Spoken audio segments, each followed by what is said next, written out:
Parliament ఎన్నికల ప్రచారంలో భాగంగా వరంగల్ జిల్లా వర్ధన్నపేట నియోజకవర్గ కేంద్రంలో ఏర్పాటు చేసిన కార్నర్ మీటింగ్ లో పాల్గొన్న వరంగల్ పార్లమెంట్ బీజేపీ అభ్యర్థి ఆరూర్ రమేష్.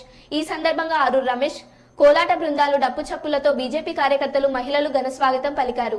ఈ సందర్భంగా ఆయన మాట్లాడుతూ, కాంగ్రెస్ పార్టీ ఎంపీ ఎన్నికల్లో మాదిగలకు ఒక సీటు కూడా ఇవ్వలేదు.